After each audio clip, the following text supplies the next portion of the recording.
Good afternoon. Reports from northern Thailand say at least 4 boys, possibly 6, from the group that have been trapped in a flooded cave have been brought out.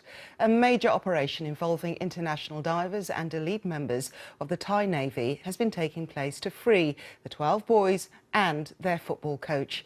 They became stranded almost a fortnight ago when the tunnels became waterlogged by monsoon rain. Our correspondent, Nick Beek, is on the scene for us. In fact, Nick, I believe that you're outside one of the hospitals that has been put on standby. Is that the Chiang hospital?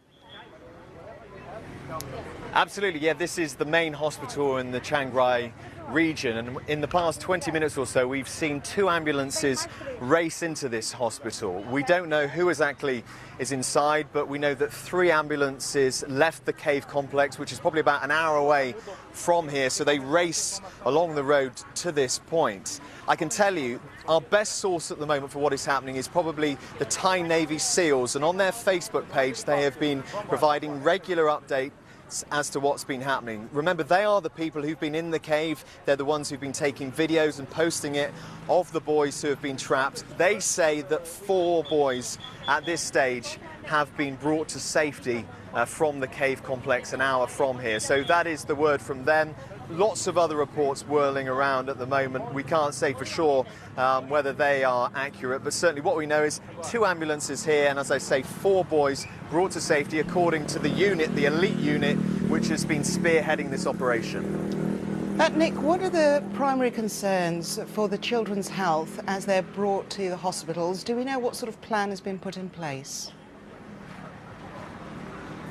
Well, the officials here, the doctors and nurses, haven't been speaking publicly about what they have been planning here, but clearly they've had some time to prepare for this. They know exactly how many people they need to be treating potentially. Also, remember that ever since the boys have been found at the start of last week, they've had a doctor with them who's been able to assess their medical condition on an hourly basis, you would imagine. We heard the officials here in this part of northern Thailand say this morning that the boys were strong enough, they were mentally fit to embark on this rescue attempt. So clearly a decision was made to go with this relative break in the weather to try and embark on a successful rescue. So in terms of how the individual boys will be treated, we haven't got that information at the moment, but clearly they know the ages of the boys, their conditions over the past week or so, and so you'd imagine there is a tailor-made plan for each of these young footballers, as hopefully they all emerge to safety and they're treated here and ultimately reunited with their families.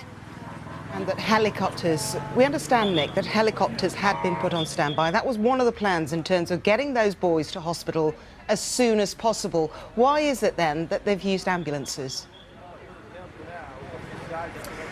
Well, I think there's probably one for the medical teams. They would have been doing dynamic risk assessments, as they call it. We imagine that the boys probably were assessed after the first and hardest part of this rescue attempt. That was the stumbling block, really. The caves are so narrow, flooded in parts, and they were really concerned that they'd be able to bring the boys safely through these winding, very narrow passageways and corridors. They were probably assessed after that first point, and a decision made that they would continue with the rest of the rescue operation. As for helicopters, clearly they're a much quicker option, but if a decision was made that bringing them here by road was the best option, they've gone with that clearly. We did see a helicopter take off earlier from the site, not yet clear who was in that and what sort of role that was playing in this rescue operation.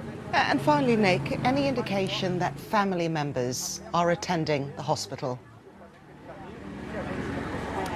Well, in the time that we've been here, we've not seen any family members. That's not to say that they aren't here. We're a distance away, as you can see. You can see the police, other officials waving traffic through a busy part of town here. If family members are here, they're being kept at a distance in a similar way to the way they were kept at a respectful distance from the media, the volunteers, the well-wishers at the cave complex, which is about an hour from here.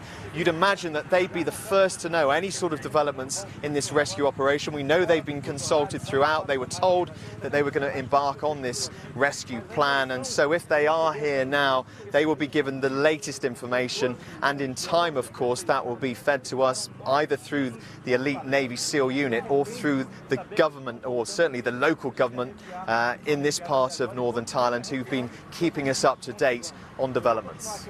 OK, Nick, we're going to leave it there for now. That's Nick Beak at the Chiang District Hospital, where we believe the first of the boys, early numbers said 2, but we believe at least 4 have now exited that cave system. We believe they have been taken, or that is one of the hospitals that has been put on standby.